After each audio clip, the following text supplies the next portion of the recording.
Record. Call to order the City of Lincoln City City Council meeting, January 9th, 2012, 6 p.m. Roll call, please. Mayor Dick Anderson. Here. Gordon Eggleton. Here. Gary Ellingson. Here. Chester Norikis. Here. Roger Sprague. Here. Henry Quant. Here. And Alex Ward. Here. Stand for the Pledge of Allegiance, please.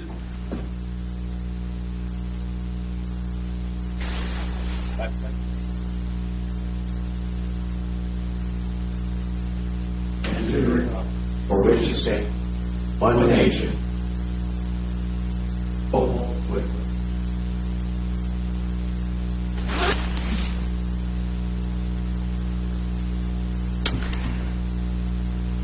Thank you, Council and public, for showing up tonight.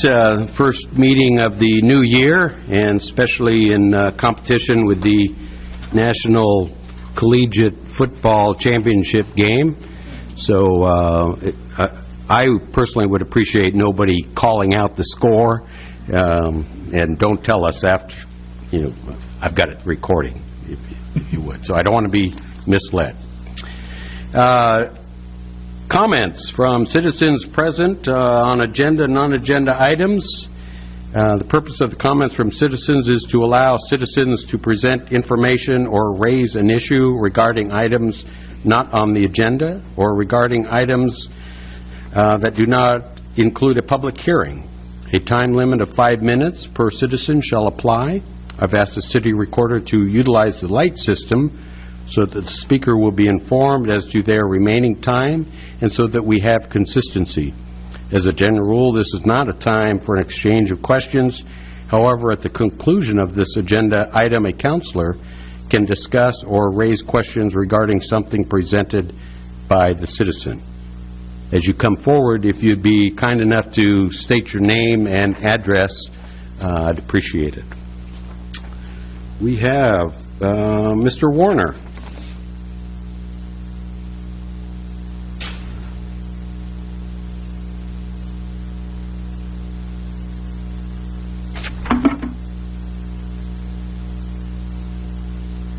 Jerry Warner. I live at 1233 Lakewood. Been a citizen of Lincoln City for 32 years.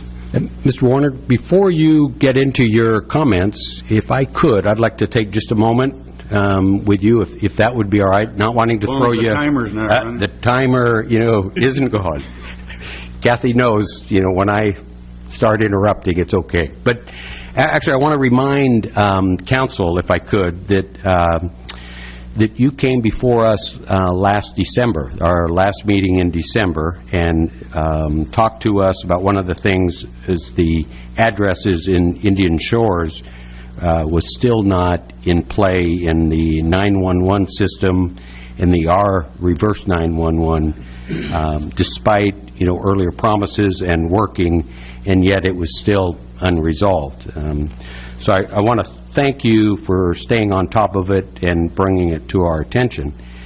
I have been informed that Chief Bouchard has worked with you since that December meeting, and that the 911 was verified working by yourself as well as the reverse 911.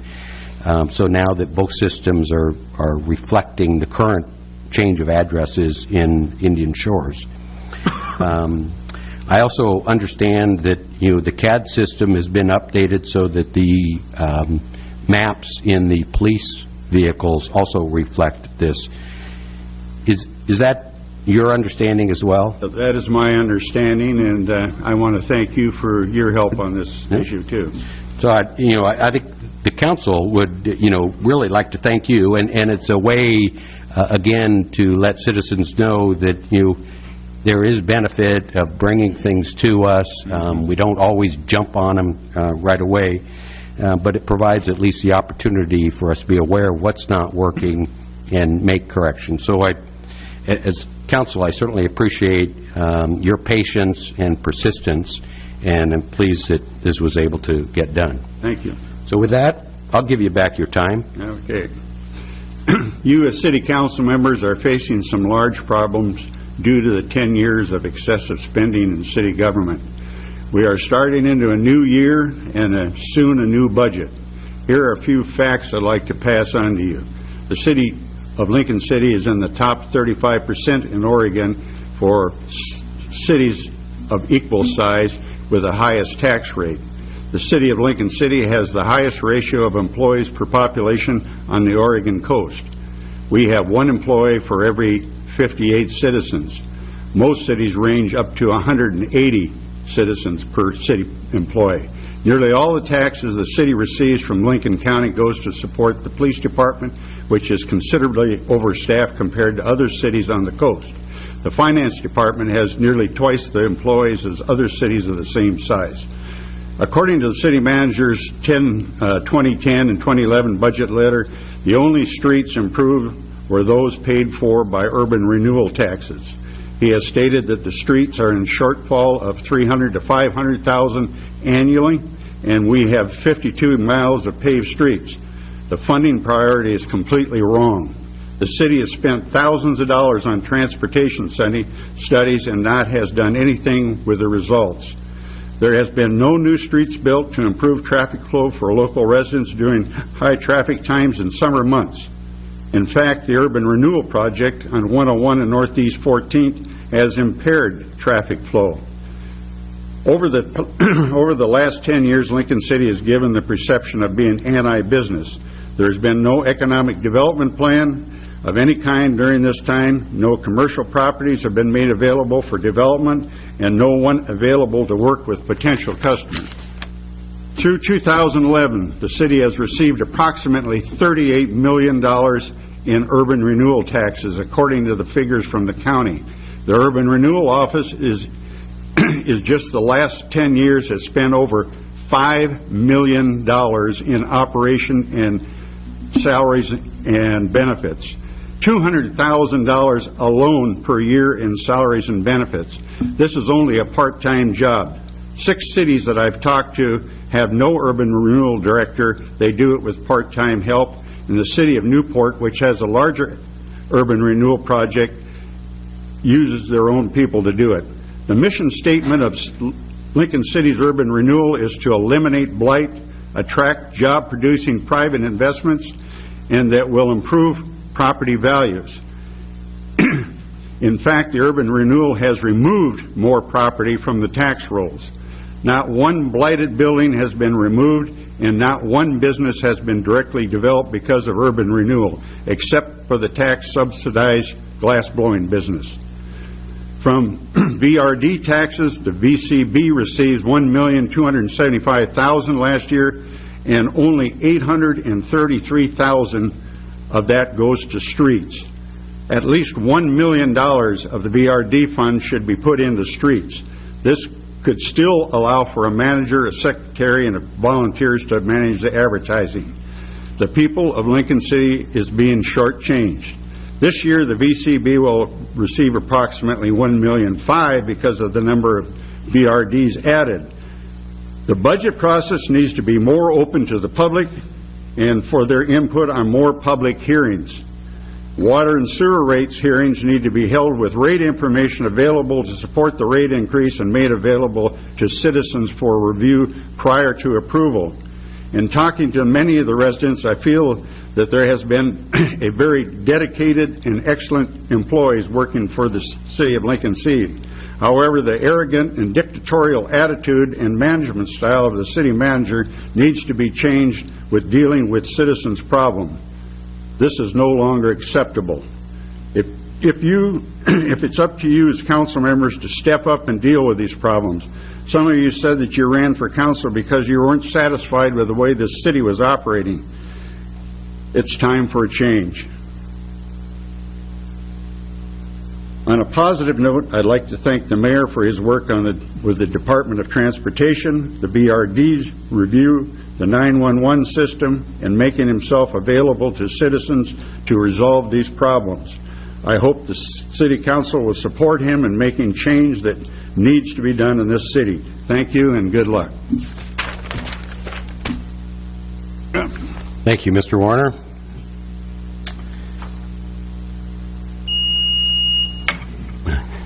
Becky Friend?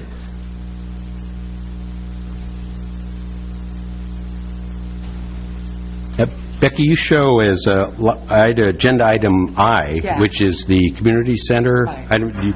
We're going to have hearing then, if you'd like to wait Okay. and All right. do that. I'm sorry I didn't catch that earlier. I'll call you. Roger Middleton.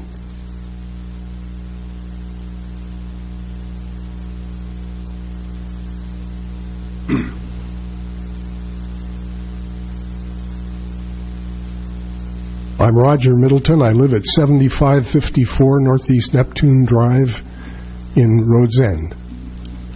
And my comments are directed toward the city's present policy of seeking consents to annexation in order for the continuance of water service. I've given up trying to convince members of previous councils that this action is not in accordance with the legislative intent of the state of Oregon, because it becomes apparent to me that you don't really care that much, or not you, I shouldn't say you. Some of the former council members didn't care whether or not their actions were in concordance with the wishes of the legislature. The legislature intended, they had a picture in mind of complaints coming to them from cities because people outside the city, in the territories outside the city, wanted city services.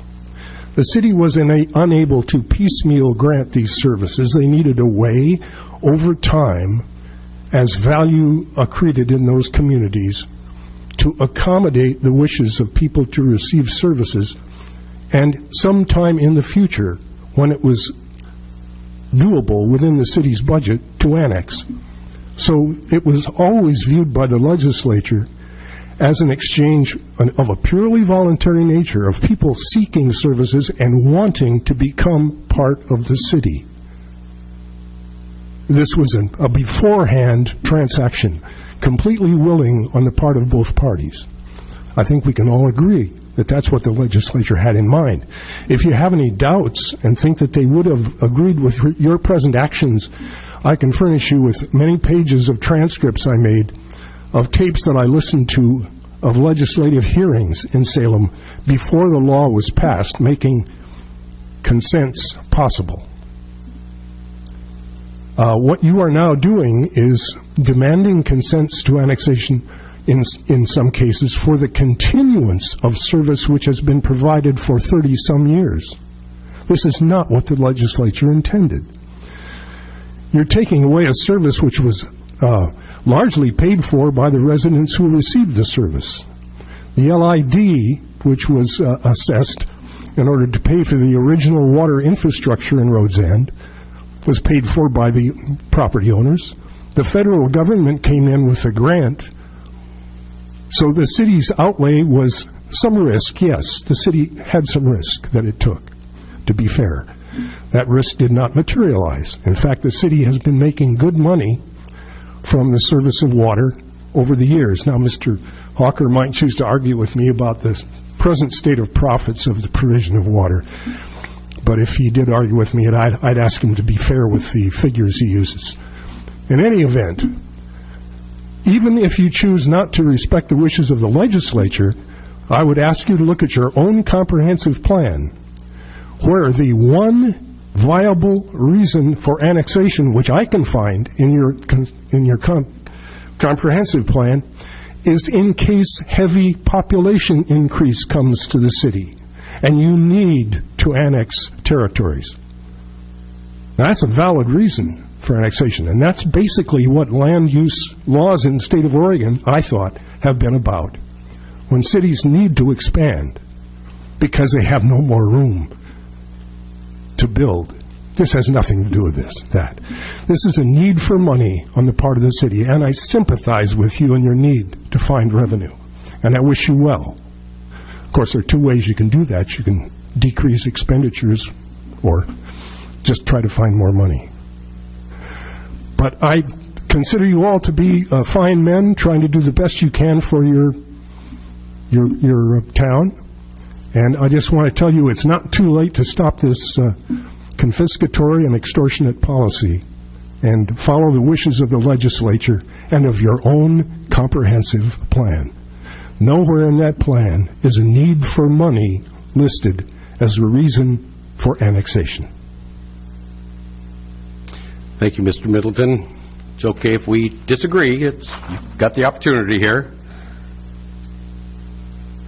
Mr. Cresswell.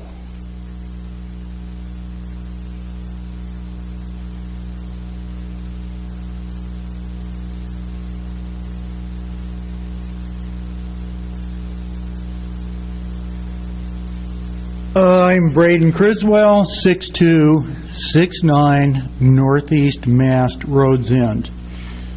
Speaking on behalf of the Rhodes End Water District, we object to the proposed draft amendments to LCMC 13.12.100. Why? Because it's unfair and unreasonable.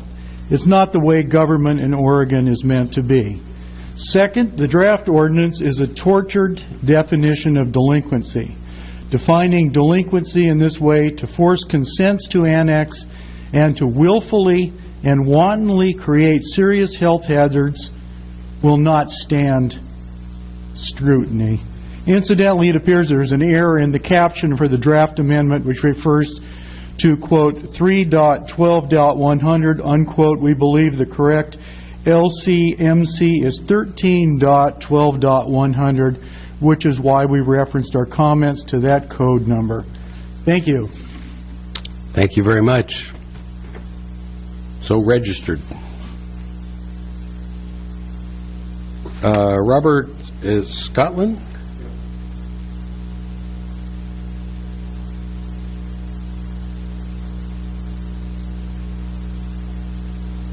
Community Center?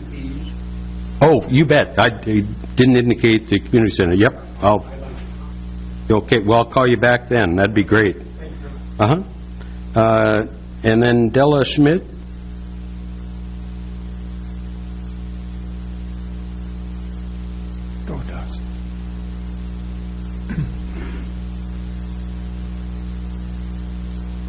My name is Della Schmidt.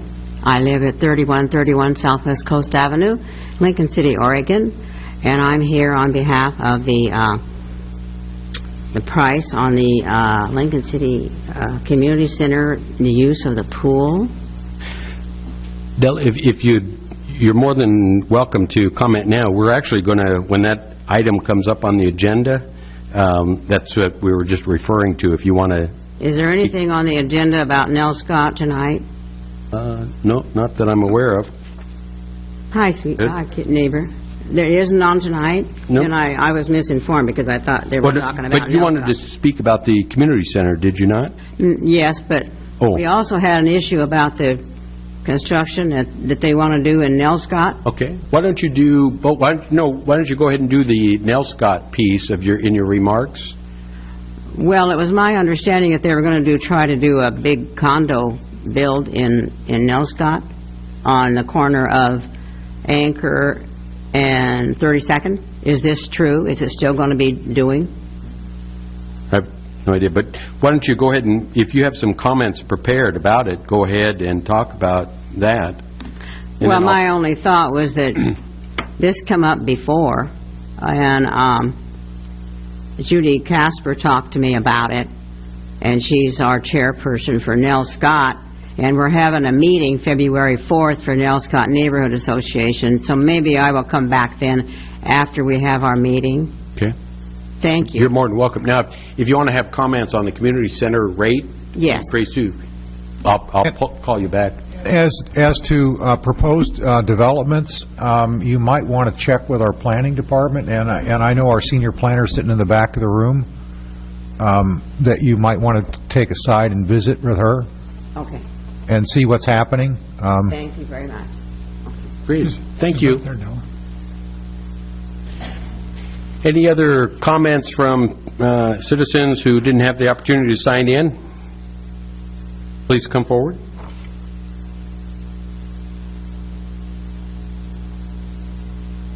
Hey everyone, Debbie Williams, 2625 Southwest Dune Avenue.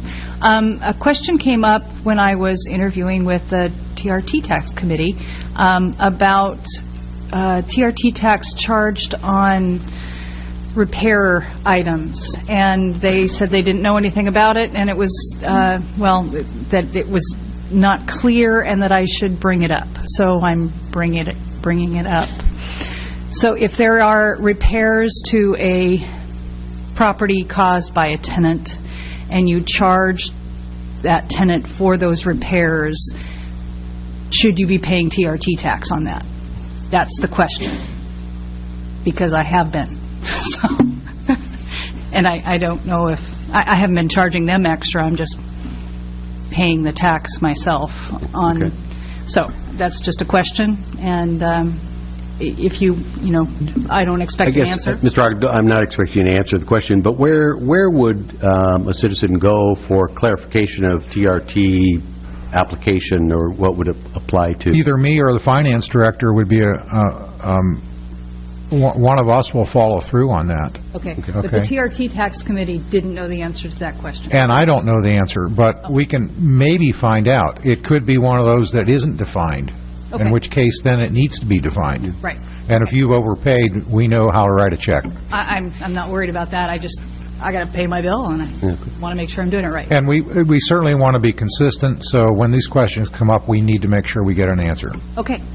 That was it. Thank you. Thanks for bringing it up. Say, Mr. Mayor, Yes.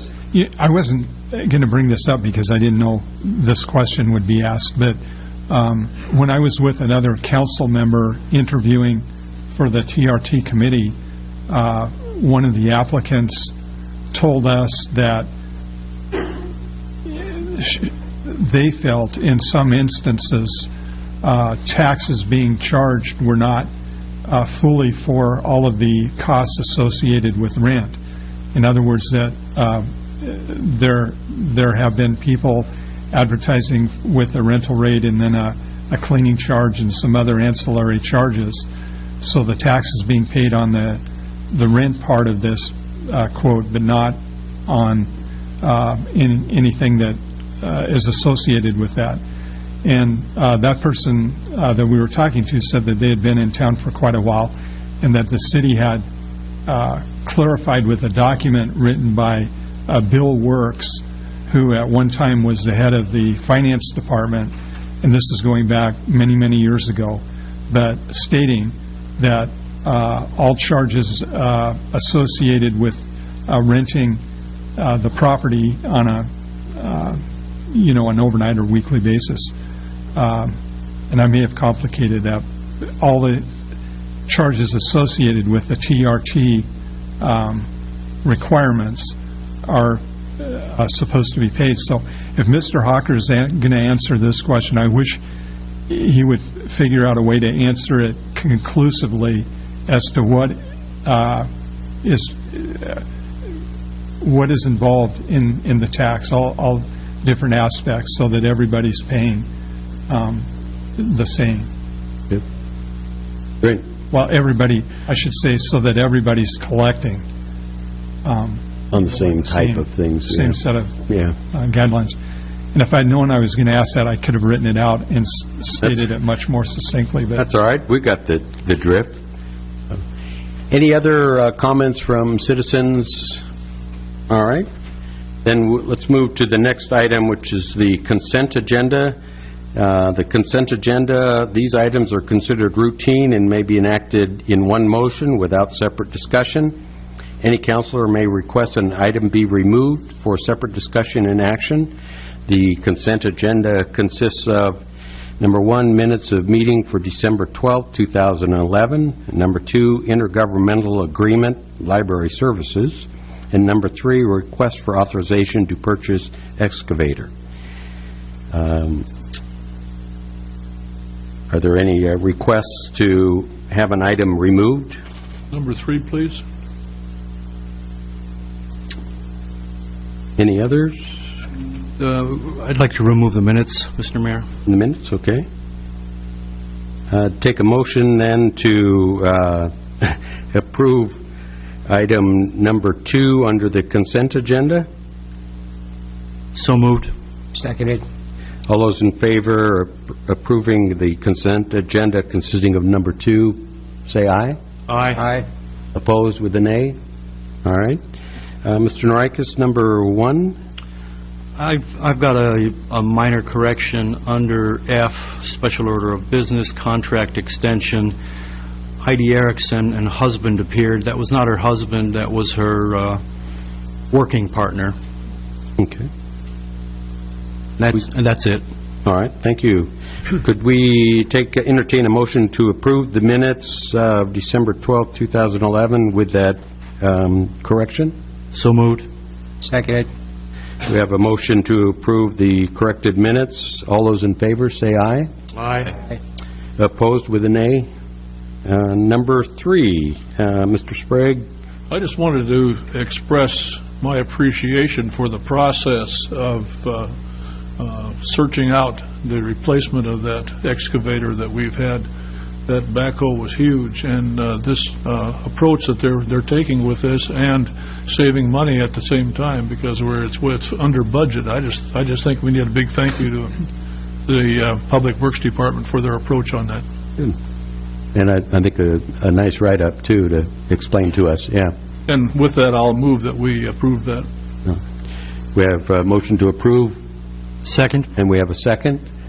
All those in favor of approving item number 3, say aye. Aye. Opposed?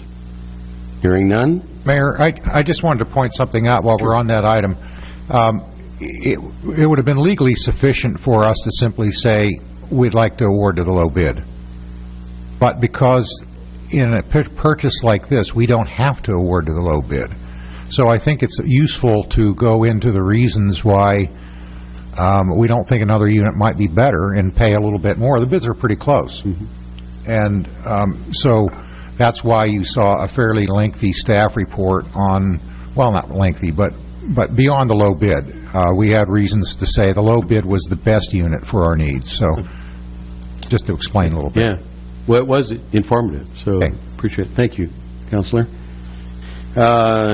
No special order of business, so moving to item number 3, this is Department Committee Reports business. We had some appointments to, in this case, Councilor Norikis, appointment to the Transient Room Tax Committee.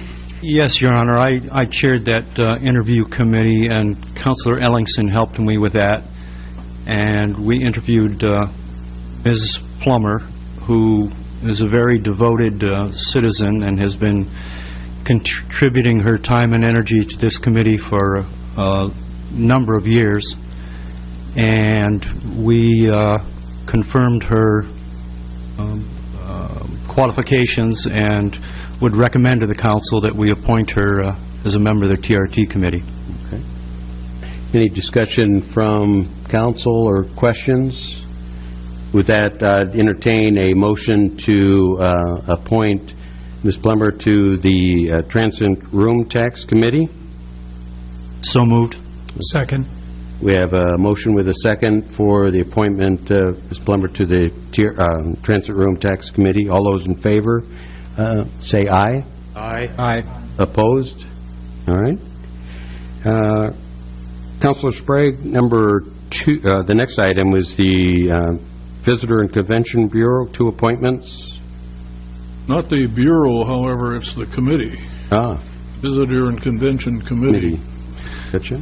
We've been interviewing applicants now for about, I guess, pretty close to 60 days. We've filled one of the positions prior, and we have right now we have 3 openings, and we have two of our applicants that Councilor Eggleton and I have been interviewing, and we're making a recommendation that we appoint Dennis Riley Hoagland, and Debbie Williams to the committee. Cool. Great. And any questions from council regarding these 2 recommended appointments? Hearing none, then I'd need to do each one separately as a motion, so I'd entertain a motion to have Dennis Riley Hoagland appointed to the Visitor and Convention Committee. So moved. Is there a second? Second. I have a motion and a second to appoint Dennis Riley Hoagland to the Visitor Convention Committee. All those in favor, say aye. Aye. Opposed with a nay? Then entertain a motion to have Debbie Williams appointed to the Visitor and Convention Committee. So move. Is there a second? And we have a second. So motion with a second to have Debbie Williams appointed to the Visitor and Convention Committee. All those in favor say aye. Aye. Opposed? All right. Thank you all for interviewing and going through that, and I know there's more to come. And I would just add to that this is a new process that the city has undertaken to find qualified applicants, and it's a good screening process, and it's pretty comprehensive, and it's proven to be very valuable. In the past, we've had an application before us, and that was all. We never had a chance to really sit down and meet with the people, and so we were just operating off of the information on a very, very slim application, if I can put it that way. This way, we get an opportunity to really find out who these people are and that they're very interested in that sort of thing. So it's been very valuable. Good. Thank you. Thank you all for your participation. Next item is Friends of Library Report, Annual Report. Don Swanson. Might as well bring up the entire library group, huh?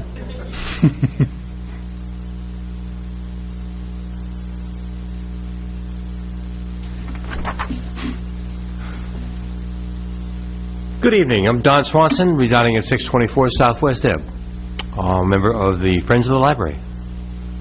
The library, Friends of the Library is a nonprofit corporation that's been around since the mid-1970s. A tiny little organization, and our mission is to help the library, support the library. We do that through our weekly book sales, and have for many years. I would think that in those years we have actually contributed to the library something well over $250,000. Don, I'm not sure that we're close enough to the mic to have the public, the TV pick it up. Got it. This is our very first annual report. We wanted to do several things with it, let people know what we do, how we do it, and recruit some help at the same time. So we've got space downstairs. It's a beautiful space made possible by the renovation. We're very happy, very proud to work there. We've got about 17,000 to nearly 18,000 books down there. Okay. We will sell these. These are all donated books. And so in our weekly sales, we do things for the library that they would not normally even put in the budget. So it consists of things like the Legacy Program, which started last Sunday. It's the longest running author series on the Oregon coast. We do this for about 4 or 5 Sundays in January. Starts about 3 o'clock. The author's there, and there for about an hour, then answers questions, and they all have expressed appreciation for the program. Friends also support other programs in terms of poetry, adult programs, a lot of children's programs, including our summer reading program, and we co-sponsor things like Books for Babies. So it's an interesting and fun place to work. So we thought we'd present the annual report and get it out to the community. Okay. That's great. All right. Does the council have any questions? Before we get on to the second part, and maybe your questions, a couple of things. It's my understanding that Don is going to be leaving the community in the very near future, and I want to point out, I'm not sure it's my place, but I want to point out that he has done so much and has been so dedicated to the library. It's going to be truly a sad day when we see him leave. Secondly, I'd like to reemphasize the resource besides the library. The Friends run what you might call a used bookstore, although when I look down there, it seems to me I get so many books that are glossy, brand shiny new, hardly read, for $1 a hardback, and what is it for a paperback, 50 cents? Our normal prices are 50 cents for a paperback and $1 for a hardback. And there are just an incredible selection of books. It's open normally on Mondays, but I think this coming Saturday it might be open because of the Monday holiday. Am I correct? What we normally like to do when the City Hall or in the library is closed on a Monday because it's a holiday, we generally hold a sale the Saturday before. And so we're into that. Mr. Swanson, and this helps having this on the TV and certainly in front, but is there, how would the public get more information from this group and as a way to be more informed as to what they might be able to do? We have a spot on the library website. Okay. Which gives we have an email address and a phone number that we have down there. That's great. So your friends of the library would be an easy click on the website to get in contact. Right. I too had heard that Mr. Swanson was, this was going to be his first and last, annual report, and then leaving town. I understand too, if it hasn't happened, you're certainly being noted, not just here, but in other quarters for the long term of service you've provided to the library. And, again, let me give you our thanks from council. So it is appreciated and recognized. So, any other questions? Thank you for the report, Don, and thank you for your years of work. Great. All right. We have, keep you both sitting there, we have now Driftwood Library Long-Range Plan for Library Services 2012-2015. Huh? Yes. My name is Kirsten Brodbeck-Kenny. I am the interim director of Driftwood Library. Just recently replaced Sue Jenkins, who retired at the end of December. What I have here is the Library Board's long-range plan. This is something that the board puts together periodically as a way of, well, as you know, the board takes an advisory role in terms of the priorities and policies of the library. And this is a way of laying out a set of goals and priorities for the direction, the library programs that should be maintained, and the direction that we would like to see the library move in the future. In your packet, you have the full plan. I'm not going to go through the whole thing. I think you can probably read it, but I did want to go over the service priorities and also the process that we went through to put this together. This was about a year in the making. There were focus groups in the community to find out what was working, what was not working in terms of what services the library provides. At the beginning of last year, 2011, we also ran a customer service survey, both in paper and online, and we were able to use that to get some really good insight into where the library could stand to improve, and also where we are really where we're really pleasing the members of the community and making good strides there. And then the library board wrote these priorities. Sue Jenkins and I also went over it, helped tighten up the language and things like that. But the verbiage you see here was written by members of the library board. So the priorities are current topics and titles. The library will enrich the community by providing information about culture and social trends. In responding to residents' requests, the library will also facilitate access to materials on current topics when technology allows and the market supports. Priority number 2 is information access and literacy. The library will meet the customer's need for information in a broad array of topics relating to work, school, and personal life. The library will address the need for skills related to finding, evaluating, and using this information effectively. Priority number 3 is what's known as the commons. The library will create opportunities for people to meet and interact with others from the community and participate in public discourse about community issues. Priority number 4 is lifelong learning. The library will continue to develop and support programs and resources that support learning as a positive activity for all ages. And the final priority is cultural awareness. The library will provide an opportunity for community residents to gain understanding of their own cultural heritage and the cultural heritage of others.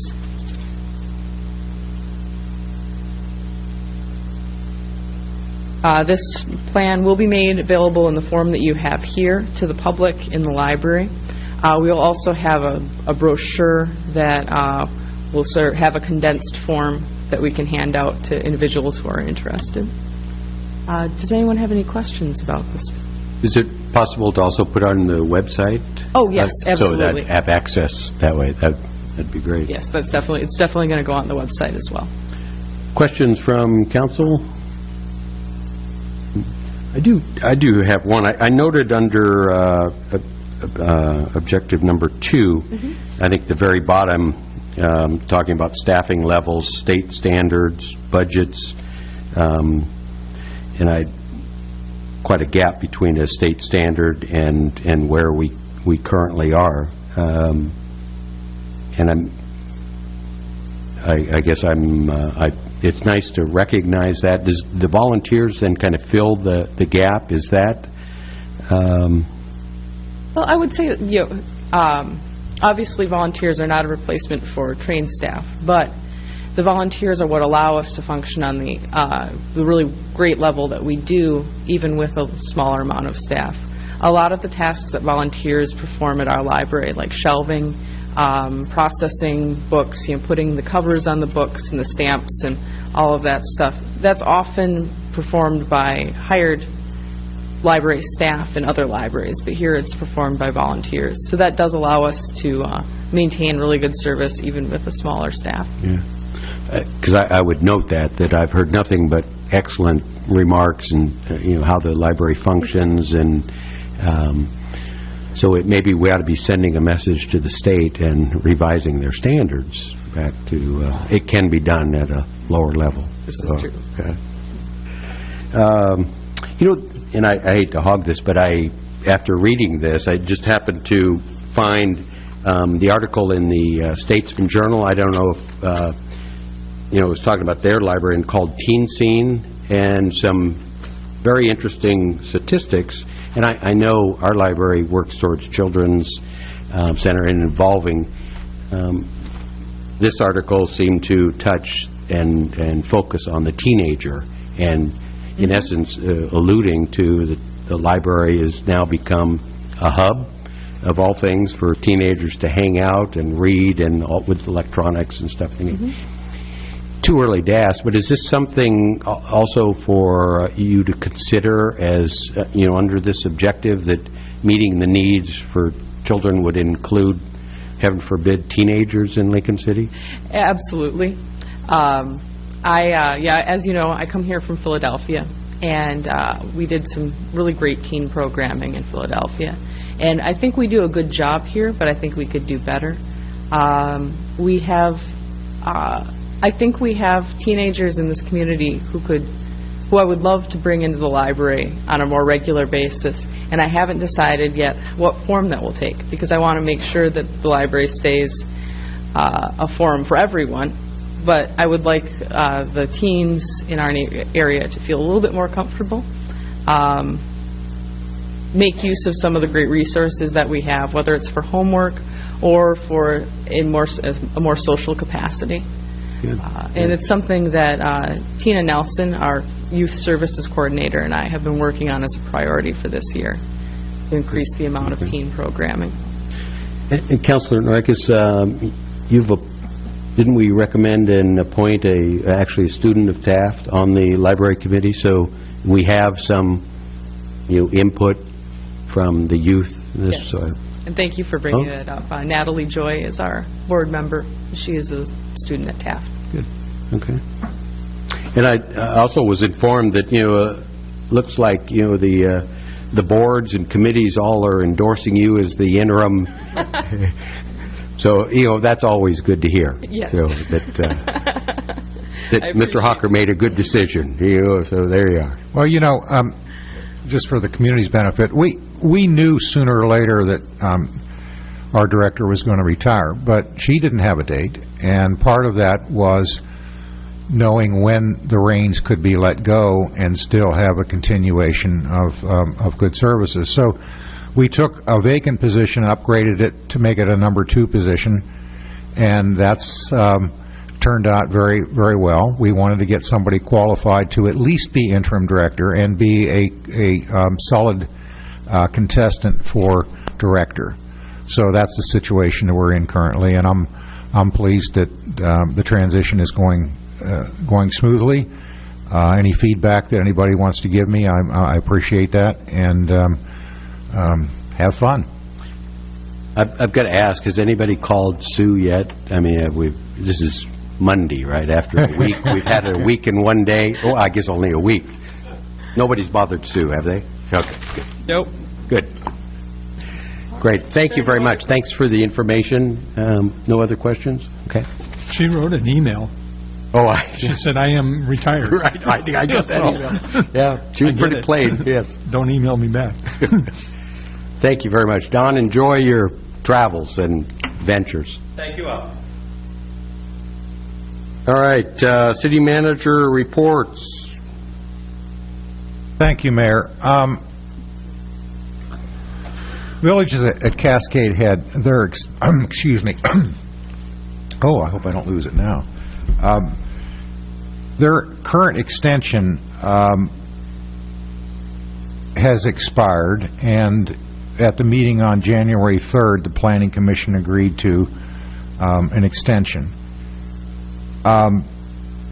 It's not so much that I oppose an extension, although I would like to see a little more discussion of whether or not that's a good idea or not. But I am concerned about the conditions that have not been met in the past. I believe 7 out of the 12, 13, something like that, conditions that were supposed to be met by now have not been met. And some of them are very critical, and one of my major concerns is the infrastructure that has not been completed. I guess I'm asking council to call this up as an appeal of the Planning Commission decision, to, if nothing else, to carefully review the conditions of the extension, the time of the extension, which was 2 years by the Planning Commission. I'm not being critical of a Planning Commission decision. What I believe is that there are some maybe broader issues that, because this went to the Planning Commission the day the application for the extension was filed. I believe that's true. Is that correct? Yeah. So we thought it was coming. They told us that there would be it coming, but we received no application. Went ahead and scheduled it for Planning Commission action and got the application for extension that day. Obviously, all of staff has not had an opportunity to go through all those conditions where we're at. Joan has concerns, as I do, and so the remedy to this is for the council to call it up on its own. I can't do that. Only you can do that. Call it up to hear an appeal, if you wish, as to whether or not the conditions are appropriate, whether the extension is appropriate, the term of the extension, etc. If you're receptive to that, I don't know that we can set a date tonight or not. There is some time. A month?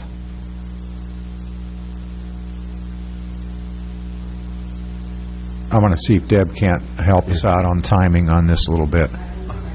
This all went so fast. I guess up until the end, we thought that they were going to let this lapse, and it didn't. They did file for the extension. We discussed today that if we give notice today, we have to do a 20-day notice for a public hearing at the council level, that we could still schedule the meeting for the 1st in February, the 13th, I believe, and then have a final order for you at the following meeting. Because we're backing into a time element, is that? Well, we have until April or May. Oh, okay. So we have plenty of time, but we do need to give this 20-day notice, so that would, How about the first meeting in March? Give it a little bit more time. we could do that. I would like to see, if the applicant's serious about this extension, I'd like to see them come in with something a little bit more than they brought in.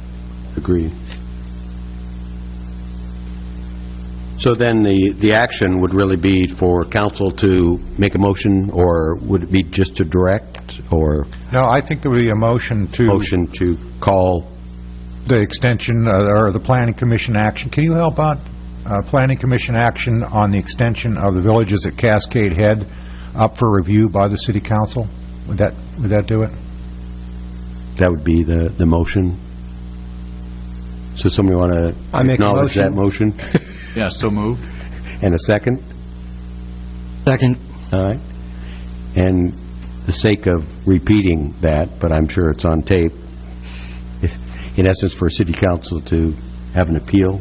Yep. Discussion on that.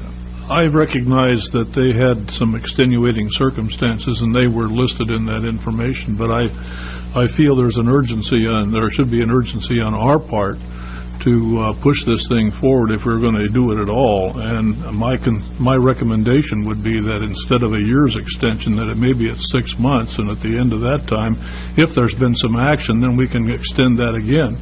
But I think if we wait a year on that, that's on that extension, I think that's... Well, it's 2 years right now. Well, but they were talking about 1 year in some of that I read.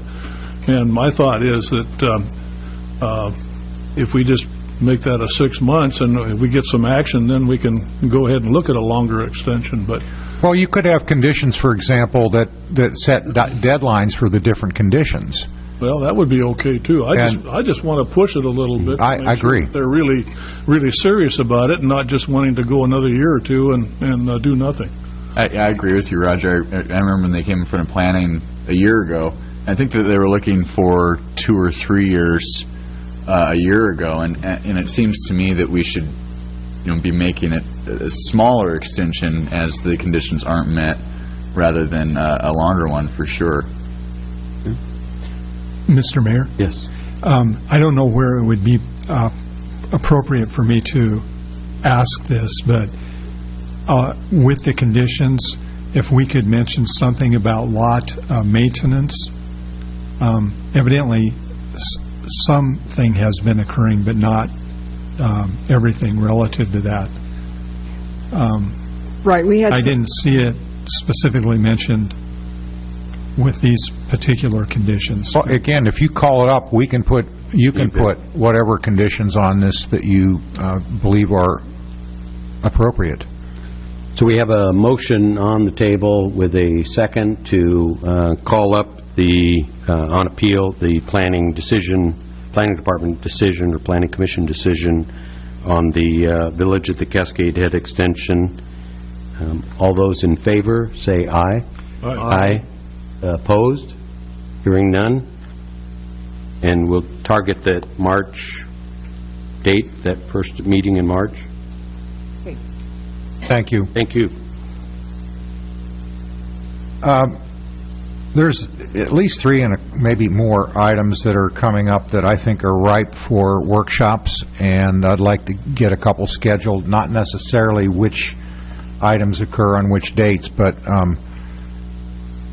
just get a couple of dates and times scheduled so that staff can work towards those. And I suggested February 20th and March 5th. Those dates are by no means cast in stone. They're off Mondays, so I kind of just assumed that off Mondays would work best.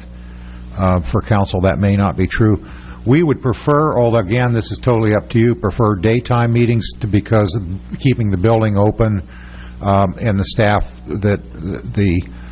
some of the staff would get overtime, and just to avoid those. But that's totally your pleasure.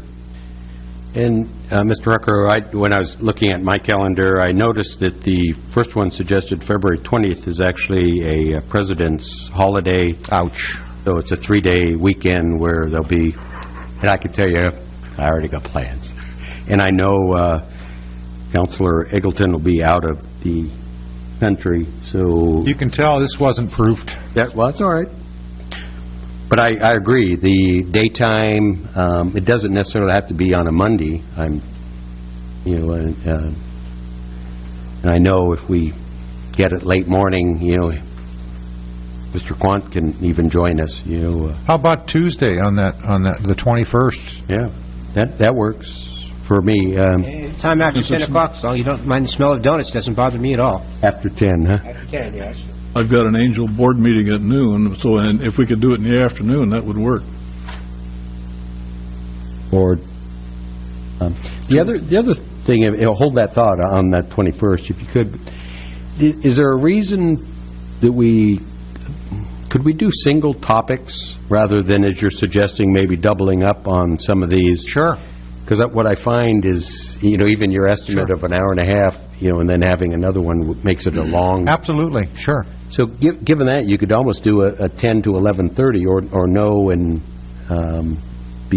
get you to your board meeting at noon. Do that, or if you can do it in the afternoon from 2 to 3:30, something like that. Of course, that's a... What's that do? I guess that'd be all right. No, it's a Tuesday. Oh, okay, yeah, on the Tuesday, the 21st. The morning or afternoon. Is there a preference for anybody, if you know Councillor Ward? What do you...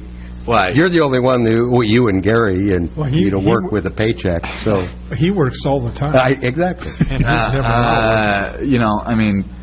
I'll make it work. You guys schedule it. Tuesdays and Mondays and Tuesdays are probably for the best. If evenings are out, then yeah, I'll figure it out. You guys go ahead and schedule it. As long as we give you enough notice and then can... Okay. So if we could do something there on the 21st of February, and then just maybe break these down and do like, I think your rationale of going the off Mondays is a good one because we stay consistent. So the 21st, what time did we get a time for that one? 10 and be well done before noon. Okay. And then, was this March 5th work for a second one? Not for me. I'm flying that day. Okay. But the 6th is open. How about the 6th? The next day. March 6th. It's good for me. That's a Tuesday again. It's 10 o'clock? You want to do 10 or do you want to do... Sure, that's fine. Councillor Ward, is morning or afternoon any better for you? Either one is fine. So, again, 10. Okay. And, well, we don't need to set a third one, but it would be convenient if we did. Yeah, let's do, because you've got 4 topics on these, so it'd be good if we put one per each at least. So you want March 19th? Back to the Monday? Yeah. That's council. No, it's not. No, I'm sorry. Boy, I'm traveling to Indianapolis that day. In fact, I'm gone for 2 weeks, sir. Okay. So if we could... about that. So if we could get something in maybe before you take off. 13th? That's going to be a little tough the day after a council meeting. Okay. Is that whole week tough for council? So if we moved it maybe to, even Wednesday of that week, the 14th or 15th of March? We were pretty booked in the morning of Wednesday. Staff is. Afternoon? Afternoon. Is afternoon all right? Because you're still afternoon's good, fine. Henry. Afternoon on Wednesday? We'll do it 1 o'clock? 1 o'clock? Sure, that sounds... On the 14th. Yep. Kathy, I hope you're writing these down. So that would... 1 o'clock? 1 o'clock. So that would give us, 3 workshops with at least 3 topics that we've got identified, and go see how that works out. Good. Okay? Thank you very much. Oh. All right. Let's see, what else did I have here? Water shutoff procedures. I don't believe the ordinance is clear relating to the requirement that people sign a consent to annex and water service agreement. There has to be process before we would shut off water, and there is process. I don't think it's very clear. It uses our normal delinquency process, but it doesn't, in that process, it doesn't make that real clear. So what we want to make sure is, because we are sending out, I think as of today, we've sent out 70-some letters to the Roads End area on requiring consents and water service agreements. And if the time on those runs out and we need to begin a shut-off process, there needs to be an appeal process that people can go through. And I want to make sure that that is clarified so that everybody knows exactly what's going to happen. So this is a draft ordinance.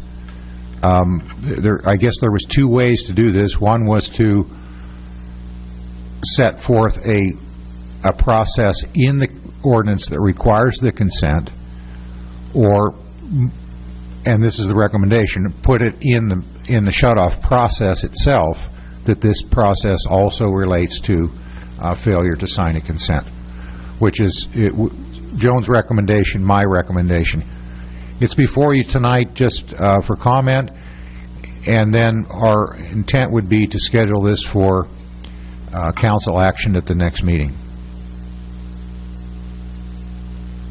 Mr. Rucker, you heard, I think, from Mr. Cresswell, he was pointing out he thought, as he was objecting to it, that it might be a mistake on one of the referencing Yeah, chapters. we would correct that. I don't think that was his major point. I'm sure it wasn't, but it was nice yeah, of him. we've gotten that, and I appreciate that very much.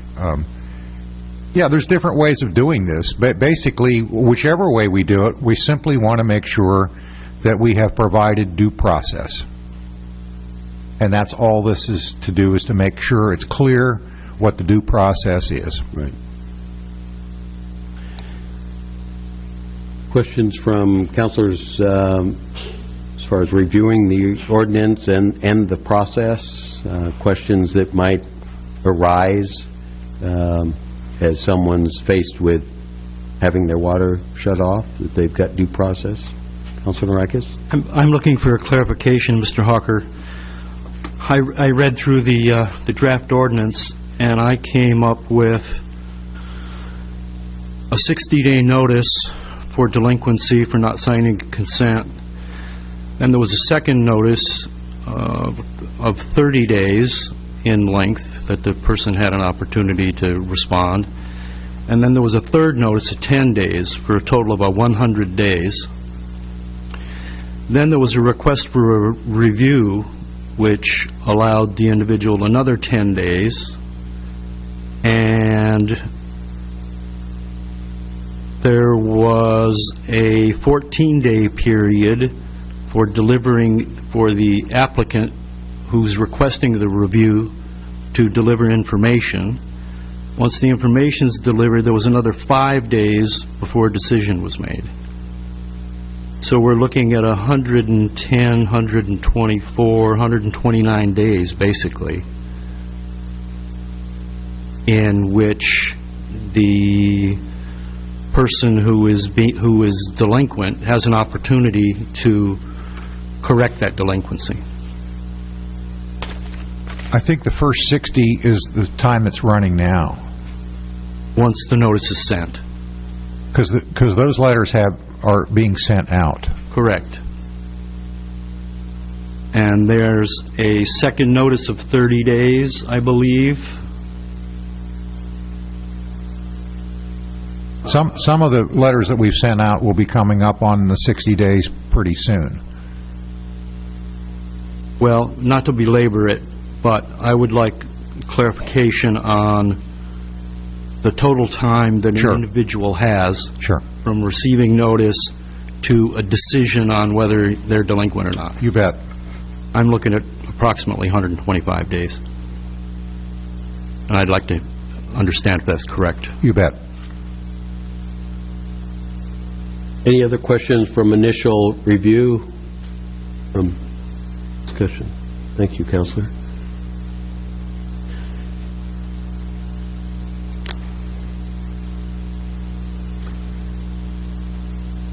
But I think that's the right process to bring clarity to the what will happen. And so given, the questions, I'd say bring back an ordinance next meeting. Mr. Mayor? Yes. I would recommend that, knowing that these are legal documents that are being put together, but attorney speak sometime is so hard for the public to understand, and I just would recommend strongly that we make it as colloquial as we can.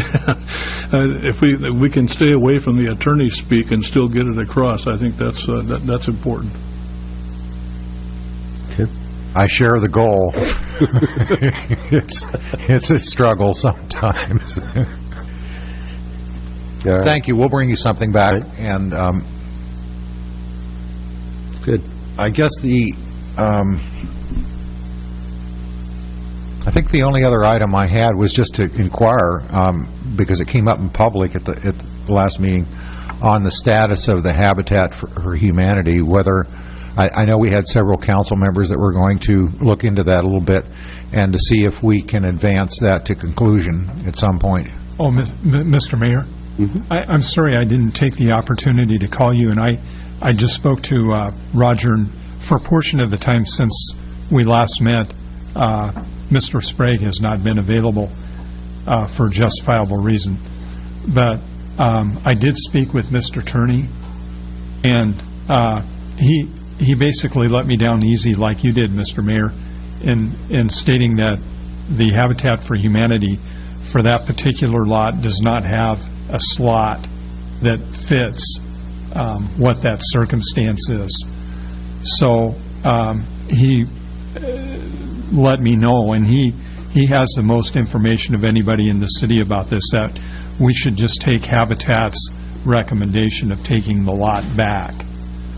He said that we as a council could suggest or recommend that piece of property still have for a someday intended purpose use of an affordable housing for whatever structure it may go into, maybe even like a land trust situation.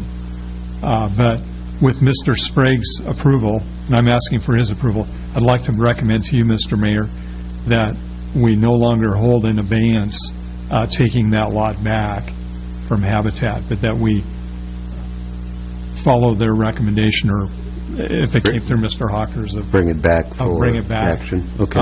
I would also, and this is just me personally, like to state in doing that, if engineering could take another quick look at the circumstance of that property, so that a long time from now doesn't, or that so that a long time doesn't go by with us just doing nothing, relative to getting the property into a situation where it can be used to build a house on it, that we just kind of keep it going until we find a place for it to be, which will not be Habitat for Humanity. I concur with that, by the way. So you're comfortable with what you don't need to feel you need to go to Habitat, or you've got the information you need and we got it comfortable from with Mr. Tierney, and he just clearly stated that what I said. So good. Thank you for allowing me to check this out. I felt like I had an idea in mind, but it didn't work. So Mr. Rucker, will you put that on the agenda for next meeting, and we can take action then? Sure, and we can get a more thorough review of what would be needed to make that lot buildable. It might already be in existence if they looked at it a long time ago and then stored that information somewhere, but it might have been so long that... It might be worth taking a fresh look anyway. Okay. Anything Thank else? you. Nope, that's it. That's it? All right. Now, we've got agenda item, public hearings, public comments. This is the opportunity to provide public comment on recommendations for proposed increase in community center fee schedule. It's not actually a public hearing, it's just we'll take public comments. Yeah. But I probably, like a public hearing, ought to do kind of a mini staff report, Right. so that people know at least what our reasoning is here. That would be helpful. The community center, and this is really about the community center and its programs, and the resolution before you unfortunately also included park fees, which we did not notice. So should you adopt this resolution, it would only be those portions that deal with the community center and the programs that are offered in the community center, not the park rental fees, okay? And we'll need to notice that for another time. The community center is heavily subsidized. That's not unusual for a community center, a recreation center, if you will. It's run by a government. To keep the prices down, they are subsidized, and that makes it more available to so many more people in the community than what you'd have to charge, for example, for a private facility that's profit-making or break-even. It's heavily subsidized, and in my opinion, too heavily subsidized. We went for a couple of years of reducing subsidy, and then it's cost attendance, number of people using it haven't paced costs, and we try to keep that facility up, and it's a struggle to keep a top-notch facility and the top-notch programs that we offer. I believe, and I think if you look around at other public facilities, and particularly the ones that we've listed, we offer an awful lot in our facility for the money, and our costs are our fees are significantly lower than the fees of most facilities that have less amenities than ours does. We have a pool that has a slide. It has a small pool for children. We have a fantastic gym, great fitness rooms, nice meeting room, senior center, which is, by the way, not part of this. The senior center is offered free of charge, and as is the meal site and kitchen for the meal site offered free of charge. So this does not apply to that. So we're doing a couple of things with this request. We're raising fees, not a huge amount. We're making a mathematical relationship between different kinds of fees. For example, senior discount would be 20%. It wouldn't be what it was before, which is a little bit arbitrary. Some was greater, some was less. This makes a flat 20% discount across the board. So each fee has some relationship to another fee. It's mathematically calculated with some intent of consistency. Secondly, and this might be the most controversial section of it, we eliminate the discount for county residents that live outside the city. And I can tell you right now that if you approve this, you're going to get some people in the county, particularly those that own property, that say, why don't I get a bigger discount? Or why don't I get the resident rate because I pay property tax? And I think I've responded to that pretty well in the memo. We really have three classes of customer. We have the visitor, and for the most part, the visitors that come here and use the community center are people that have used lodging and pay the transit room tax, which is part of the subsidy that goes directly into the community center.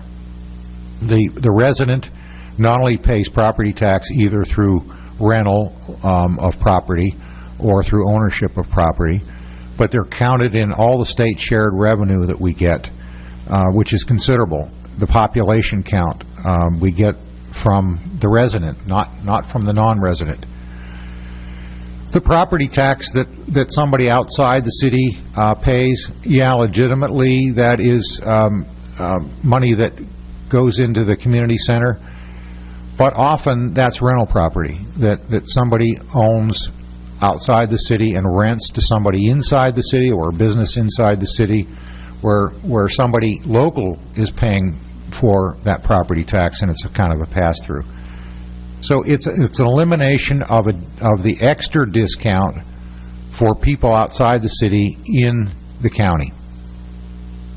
So there would be two rates, resident and non-resident rates. Right now we have so many different rates, it's confusing to people that come in. It's difficult at the counter. It's difficult to police. So anyway, it's an increase, yes, in fees, and it's a restructuring of fees. Probably the hardest hit people would be those outside the county, but again, even those people are subsidized by residents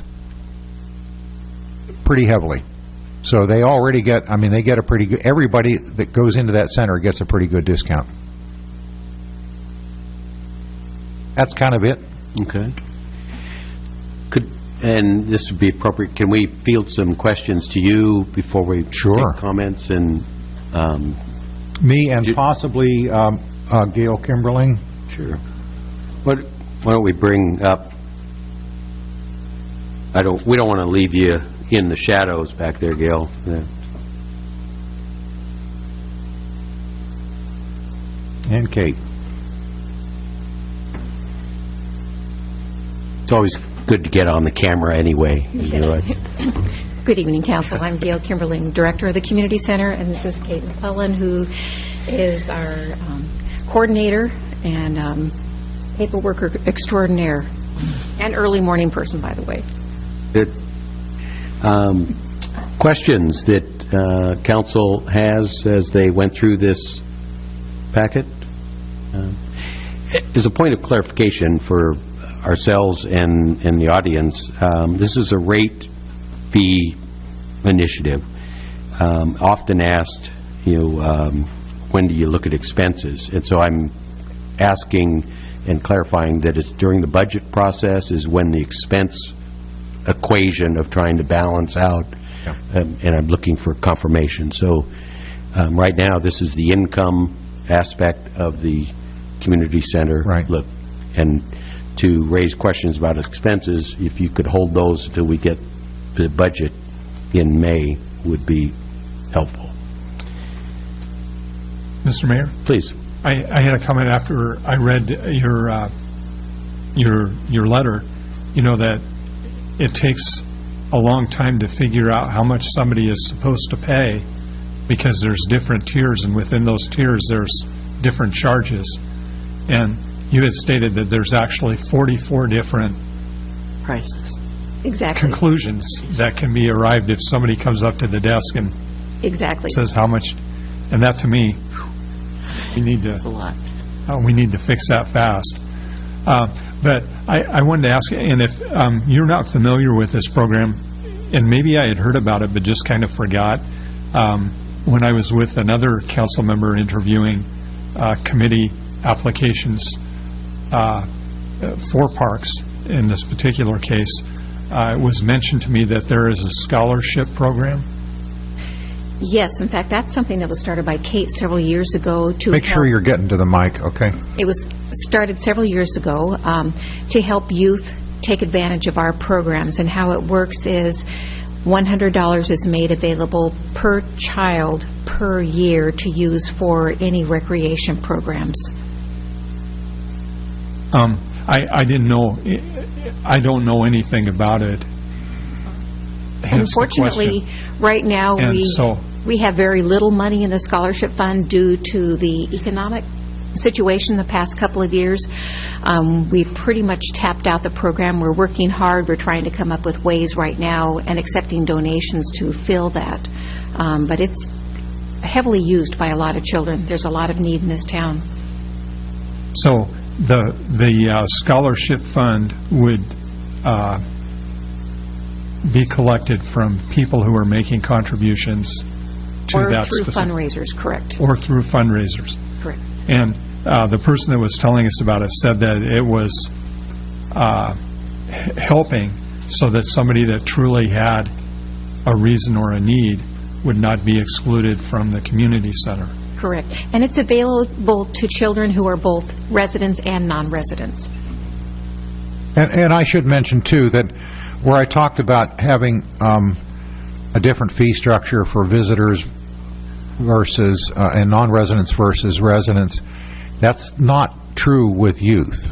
We have just continued to recommend that be a flat fee for youth, and that a lot of that comes from the fact that our school district serves a much larger area than the city, and most of our youth activity comes from people that are in that school district. And so not wanting one student next to another student having to pay a different fee, we've always just said, let's just have one fee for youth, but when we get to adults, let's have different fees. Mr. Mayor? Yes. I've known for years that the rates or the fees that are paid to use a facility barely cover 1/3 of the overall operating cost of the facility. And in your memo, you stated that 50% of similar facilities in other towns are charge much more than we do. We're in the very low percentile when it comes to keeping up with what's going on in other communities, yet we offer many more services than many of those do. And I like the idea of reducing the 44 different rates that can be charged. I think the staff would appreciate it greatly. I think it's a necessity. Having said that, just before the council meeting this evening, we were given a letter by Karen Johansson. Have you seen that letter by any chance? No, I have not. I guess in a way it's a complaint, but it cites some deficiencies that are apparently present at the site, and I think it's a good idea that we address those along with talking about a rate increase as well. Mm-hmm. Sure. I have seen the letter, and I believe all of those issues, maybe not all of them, but certainly most of those issues we're aware of, we're taking action on. I think the only one that came as a surprise to me that was when we have a class starting at 6, they suggested that we cannot have one that ends at that same time. There needs to be a gap, and we can look at that scheduling. We are working on that, Mr. Hall. Okay. Yep. So there's not enough key cards was one of the issues. The scanner and the software issue, we're all over it and trying to get back up to speed on it. And the treadmill, we're aware of a treadmill that we ordered came in that didn't work. And rather than cart an 800-pound treadmill up, we were waiting for them to repair it. So we are on those issues. I guess the question I have, looking over all this material, is why the rate isn't higher than what you're recommending. Evidenced by, and you've done quite a bit of comparison to other public recreation community center, and then for the heck of it, I also did a quick comparison with the 2 other facilities in town that offer fitness, and was shocked at how low we are. And yet, even visiting with those other entities, they didn't view the community center as a competitor, which I was pleased to hear. So I'm reminded that I often hear from visitors and residents of complimenting us on the facility we have, as much as you've done, and so it's recognized that. So I understand there's that fine balance of shock treatment, and so I guess you've looked at that, I'm assuming, and we have, and rather than offer the shock treatment to our customers, we hope to come back in 6 months and revisit the fees again, see if they're working, okay, and what the reaction is to the small increase first. And honestly, this needs to be an annual review. Okay, I would agree. I think we really need to take a look at that. The last time that these fees changed was in 2009. Before that was 2007. We were growing at that point. We had a new facility. We were growing unsure of what kind of market there was out there and how much participation and so on. And probably should have been back here a year before. We have been asking for this. So the other thing that crossed my mind, so I'm looking for feedback, but the daily rates really jumped out low to me, and I applaud the effort to keep the youth low and steady as you've done.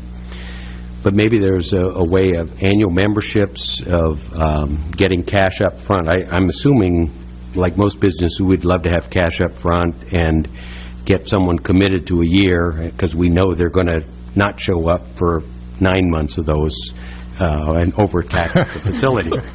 Though January would probably be heavy, right? It's busy right now. Yeah, bingo. But I think the trend is, you start on the treadmill and then you forget about it. And we do, all of our memberships currently are cash up front.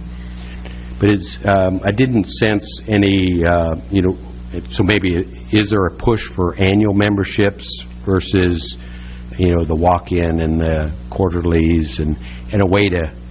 That's where we have a new member services specialist who is Laurie LaFawn, and she's the one who talks to customers who come in the door, tells them the value of our services and gives them the options. And of course, there's much more value to an annual membership, and that's stressed when they come in the door.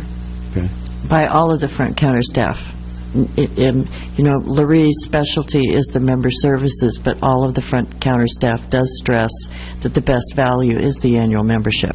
Yeah, I would think it would be if you could, definitely, if you used it. And of course, I'd bet that they wouldn't. But, the other is, when I look at these kind of things, I'm assuming you've done some analysis of fallout. Obviously, change bothers some people, even as small as it will be. So there'll be some members lost or use lost. Is there an equation where the rate increase you can cover so much of a loss? So many members drop off, and 100 members drop off, and you're still revenue neutral. Any kind of look at, because you're anticipating some drop off, is it? We are. We're hoping to alleviate that by offering another package to members who renew or purchase membership, and that will be a series of classes that excuse me, of course this happens now, a series of classes that the members could take for free, whereas usually we charge for classes. So we're hoping to entice them to stay with us by offering this added value instead. Okay. I think in the few months following this, we won't gain. Even though the rates go up, we'll lose some customers, and I think this will be revenue neutral for a quarter, which is what I'd like to take a good hard look at before the budget comes out, is get some test on this. I think it'll be revenue neutral for a quarter, and then we'll start to see this materialize. Okay. Again, depending on how much promotion we do, how much word we get out on what we've got, and of course, how many visitors we get. A lot of the expansion was paid for by urban renewal with the idea that this is a visitor attraction that gives visitors something to do when the weather doesn't cooperate with them, and we're seeing that, and we need to do more marketing. We do quite a bit, so we're going to do a little more marketing, see how much fall off we get, and about budget time we should have a pretty good idea what this looks like. And I guess that leads me to kind of my last observation. Anyway, I was thinking there was more TRT money went to the subsidy. So all that did was provide me an opportunity to, how can I grab more TRT money into this? And I guess it's more the marketing plan. Has there been any thought of, trying to somehow work an arrangement, since it is a tourist attraction, and we know that, and use like an event during a rainy day, place to go, but with some kind of a voucher system with hotels, motels, and VRDs that they can give to the tourist customer and come and get reimbursed by, you get reimbursed back We by have started TRT. to do that with several hotels who have family packages, and we provide vouchers at the resident rate. They include those then in a family package. I'd like to start doing that more and more, and I'm trying to get the word out to other hotels and motels that this is available. So that they come back and then you get your funding from TRT? Is that? No, they purchase these memberships or day-use passes outright, and then they pass them on to their customers. Yeah. See, I'm trying to think of a way that, since the lodging industry, takes care of our tourists who are paying the TRT fund and stuff, something more tangible back to the lodging industry that, they can then use as a marketing tool, as a trial basis or, something, not something ongoing, but as a test marketing. And it's a way to tap into the tourist dollars. Yeah, definitely something to explore. Okay. Questions? I don't mean to field all this. Is there, before we... I have a few comments, if I may, Mr. Mayor. Please. I'd like to put some numbers on the proposal. I appreciate the memo from Mr. Hawker and your memo as well, Gail. But in terms of the subsidy, the total cost of the facility is $1,060,000. The revenue from the facility is $435,750, and we're subsidizing the facility to the tune of $624,407. Significant subsidy that citizens who don't use the facility are in effect paying. I'm cherry picking from these memos. By way of value for the pass, the annual adult premier pass at $240, used say 4 times a week, works out to $1.15 per visit, less than a cost of a cup of coffee. A 3-month youth aquatics used 3 times a week works out to $1.28 per visit. Your proposal, Kimberling, I thought was very reasonable. It included, we have enjoyed modest gains in revenue over the last 4 years, for which we are very grateful in the current economy. However, it is not near enough to meet our growing staff and energy costs and maintenance on a heavily used facility, half of which is more than 3 decades old. The proposed fee increases have been considered at length. I appreciate that, with both our customers and our bottom line in mind.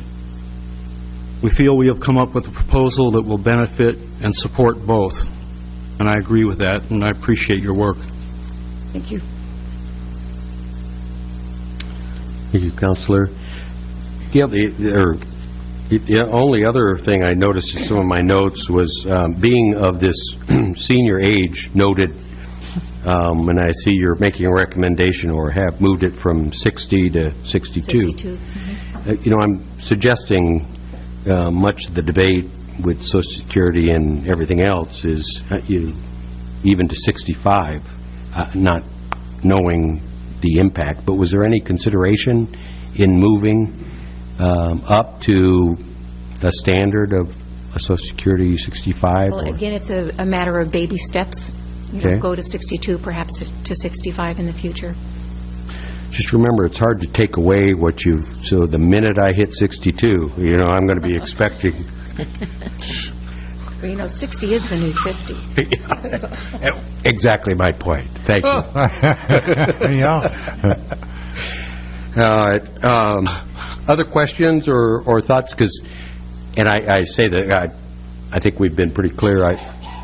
My first reaction, it's not enough of a rate, but I understand you're looking at it, consideration, and the rationale of things are moving in that direction. Because you understand that probably the next time we see you, it'll be on the expense side? Exactly. Okay. So, hammer. Okay. Other... that'd be good. Then it'd be time for, if we could open up. Thank you very much for if we could open up to the public and take comments. And we had some folks, let's see, we have Becky Friend,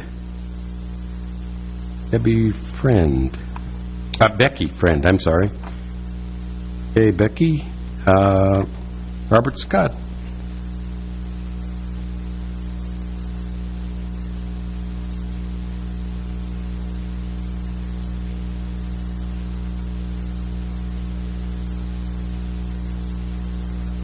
Thank you, Mayor and Council. I'm Robert Scott, and I live at 1814 Northwest 38th in Lincoln City. This information just came to me this afternoon. For the matter of record, I'm here only representing myself as a citizen, not as any spokesman for the Park and Rec Board. However, I've been on the board for, 10, 12 years or something like that. And at 83, I used the rec room 3 or 4 times a week every month. So there you go. I didn't realize that tonight's discussion would just address fees. I thought maybe we might address more. So I made notes all over my paper, stuff I was going to say. First of all, I endorse an increase in fees. My first question would be, is it sufficient to even make it worthwhile? I would suggest that maybe it should be increased more.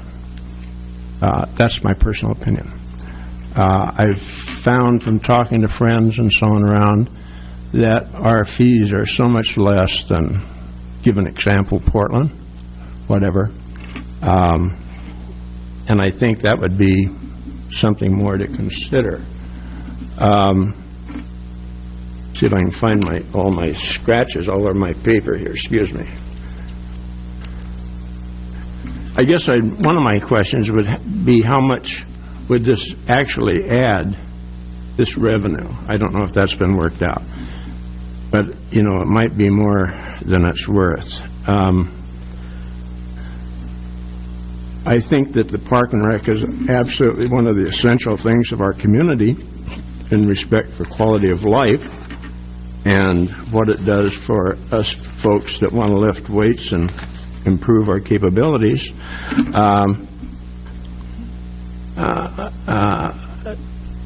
With regard to seniors, when the time comes up, Mr. Hawker, I think we need some real discussion about it might be out of place here, but about the use of the kitchen.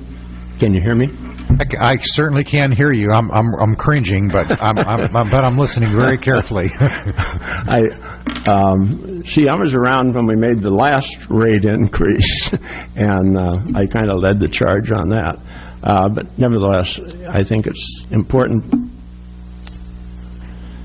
place that we have here, and it's well worth every dollar that it costs us, even as participants. But anyway, I think we need to think about, I know I'm going to get killed when I go in there to Friday, we give an awful lot of space for the senior citizen. I don't know when that obligation is over. A lot of space is used up by that. And with regard to Meal Site, I'm there 3 days a week. It's my main social event. And we serve an awful lot of people out of the county on that. You'd have to talk to George, but I'd say at least 2/3 of our meals go to outside the county, outside the city. I'm bouncing all over here, I realize that, but because I didn't get a chance to get organized. I don't see anything wrong with 3 rates. Outside the city and in the urban renewal district, the city, and from outside of the urban renewal district. In other words, if people from Portland, Chicago, West Lynn, a different rate. That's just another thought I had. Scotty, do you mean outside the urban growth boundary? Yes. Like it's $2 for us and it's $3 for urban renewal, it's $5 for outside of that. Urban growth, not urban renewal. I'm sorry. Yes, you're right. Thank you, Chester. You get my picture.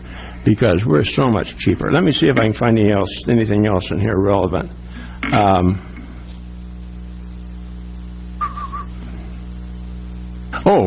I like the idea of making it to even money, because Kate doesn't like to make change, so $2 bill or a $5 bill is a good thing.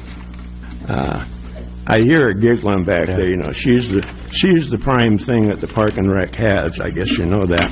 Anyway, that's just an editorial comment. I'm just wondering if this will address enough of the problem. I guess that's my main thought.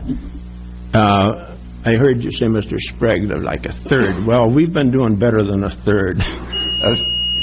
There's my whistle. Thank you very much, gentlemen. I'll stand by for questions. Any questions, Scotty?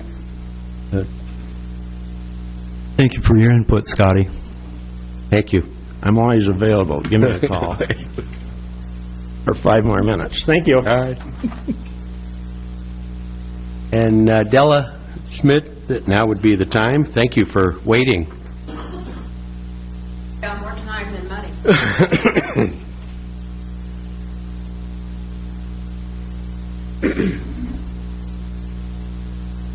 My name is Della Schmidt.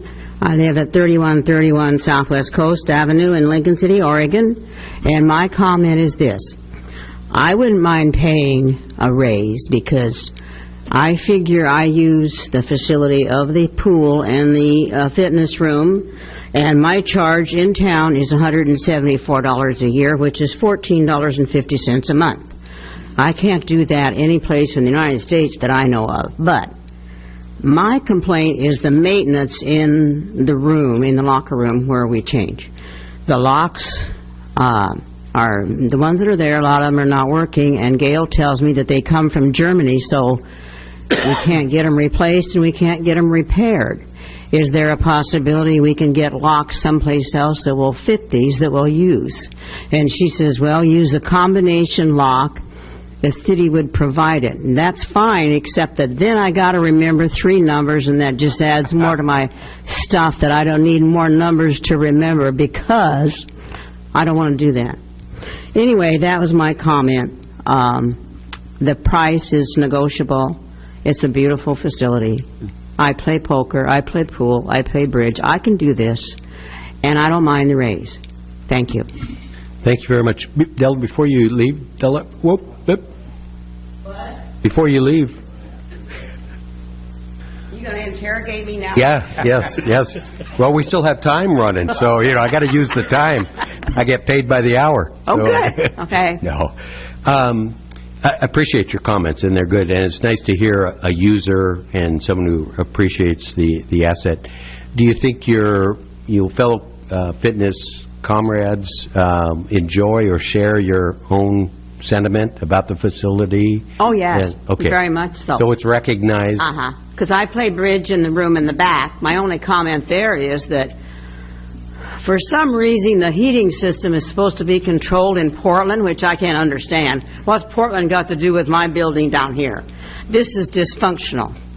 But that's I guess the way they set it up. So we have 2 heaters that we brought in of our own, and so we put them and plug them in the room back there where we play bridge, which is, when you go into the facility, it's at the end of the hall, and it's back off of the kitchen, and AARP uses it and other facilities. But I play bridge there 2 days a week, and the pool tables are beautiful. And you use the swimming pool. And I go to the swimming pool, and I use the exercise room. Okay, good. And so I have a lot of friends that do this. Like I say, down the street from me is the Fitness 101, but their prices are twice that.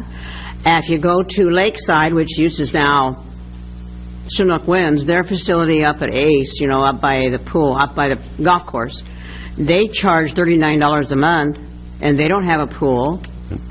They don't have a room to play cards that we could use separately. And you have no other extra facilities there for their price at all. So compare what we have in the town compared to what we have at the center. There's no comparison because it's the best. Right. Well, I would agree, and their raises, the concern is that we're still way too low.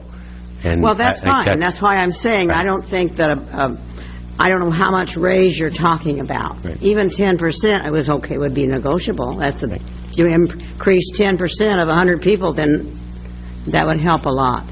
Thank you. Yeah. And thank you for coming tonight and forward saving your comments. Before she leaves, do your friends that also use the facility feel the same way that you do about Yes, because the rates? the people that play bridge asked me to come tonight and represent them, and I asked them if they'd pay bail money, and they said yes. Okay, I had to get you to laugh. Great. Thank you very much. Did Becky Friend come back in? Okay. Any others that didn't get a chance to sign in for this comment? Now would be a good time for a comment. Seeing none, hearing none. Okay. Then any other questions from council of either staff, topic? Okay. Back to the agenda. And the agenda item would then be the resolution. Mayor, if you choose to consider this, there are a few sections, as I mentioned earlier, that would have to be taken out of the resolution, which you could do by motion. But to be more specific, the items, if you want to look at the resolution number 2012-01, on the second page at the very bottom, Kirstis Park, and that's followed on the next page, would have to be deleted from this resolution. And also picnic shelter fees on the bottom of that second page. Also skateboard park on the third page would have to be deleted. And I think that's all of them. You're looking at the Schedule A, then? Yes, I'm sorry. Okay, so I've got you. Okay, so everything that's not community center, the park issues would need to come back to you at another time. In abundance of caution, now let me explain the statute to you as I understand it. On a fee increase, the public has to have an opportunity to comment. And some cities just simply put that on an agenda and believe the public then has an opportunity. We go a step further and say, in order to have an opportunity for comment, it needs to be publicized. We publicized the fee increases for the community center, but not the parks. So we would come back to you with another resolution on the parks. Okay. So if we had a motion that eliminated the non-community center fees, would that be? Or you could make have a motion to adopt the resolution with those three sections being deleted. And that was the picnic shelter? Kirstis Park fees, picnic shelter fees, and skateboard park fees. Okay. There is no fee for the senior center. There's a $1, I think there's a $1 a year fee for something, but I can cover that. So the resolution number 2012-01, a resolution of the City of Lincoln City repealing resolution number 2009-30 and adopting a comprehensive parks and recreation fee schedule noted as Schedule A with the elimination of Kirstis Park fees, picnic shelter fees, and skateboard park fees. I move we adopt that as you have just laid it out. I second it. We have a motion to approve resolution number 2012-01 with the Schedule A being amended to eliminate the Kirstis Park fees, the picnic shelter fees, and the skateboard park fees. And this would be a roll call vote? So, Mr. Mayor? Yes. Before we vote, can we just discuss this very You briefly? betcha. Thank you. I've really learned a lot listening here tonight, which, on top of the reading, I I mean, I guess I knew there was a contribution the city was making to support the facility, but, I mean, it's a lot. And I think we're leaving some money on the table, and that's okay. But we should look at this again in no longer than a year. And if we hear the same things that we heard tonight, we should, modify the rate structure even more. We'll still have the best, opportunity in the country. Agreed. And I think that's definitely the intent, is to bring this back, if not 6 months, no more than a year, to see. And we'll have more experience from the computer software system. We'll have more information from the community center as well. With that, roll call vote. Sprague? Yes. Norikis? Yes. Quant? Yes. Mayor Anderson? Yes. Ward? Yes. Eggleton? Yes. And Ellingson? Yes. Motion carries. Thank you. Additional comments from citizen present. Should be the time. Gosh, the football game can't still be going on back there. Hearing none, then the comments from councilors. Councilor Sprague, anything for us? Not tonight. All right. And now, Councilor, you are going to be gone in February, right? You want the first meeting, but then you'll be, so we were right in missing that. Okay. Good. Councilor? Right. Nothing? Nothing? All right. Councilor Ward. Boy, I want to thank everybody that came out to the Eventuary grand opening. On no advertising. It's just a thank you. The beautiful, newly renovated facility in our community. Yes, I understand. Yes, absolutely. I just wanted to ask. Just north of the. I wanted to ask Alex where that's located. Just north of where we are here. Yeah. It's fantastic. If anyone wants to check it out. Thank you, Councilor. Anything else? None for me. No. Nothing for me, sir. Gary? Nope. Councilor Norikis? Well, let me do the plugs then. For the public to be reminded, Saturday, January 28th, there's an event in this room. That's a Saturday. It's a public event on the walk and bike plan from 11:30 to 2:30 in this room. There'll be a lot of displays and discussion around and with the folks, the committee that's working on the biking and walking plan. And as an interim, for all those who are interested, you can go to LincolnCityPedBike.org to pull down the plan and get a sneak preview. Date again? On January 28th, Saturday, January 28th. 28th, okay. In this room. There just happens to be a Chowderfest going on upstairs, not Chowderfest, Jambalaya. Going on same day upstairs, so you can kill a couple of birds with one stone. And it was already noted tonight, again, by councilors that the committees, we had a couple appointments with committees. And again, thank you, and reminding folks that there'll be a lot more next meeting. Planning Commission, I know, has worked through all its interviews. We're fortunate, again, there were some 7 well-qualified applicants for 2 vacant positions, along with the, you have more, Councilor Sprague, on the VCC You have 2 committee. applicants for 1 opening that's left on the Visitor and Convention Committee. So there's still spaces, sustainability, art, I think library has 1 vacancy left, but they've been pretty much filled, but, don't hold back. Does budget? Budget, yeah. And budget will be coming up next. You're right, with a big increase. With that, thank you all. Happy New Year, 2012. And, we're done. Hasta la vista. Thank you very much. Stand adjourned.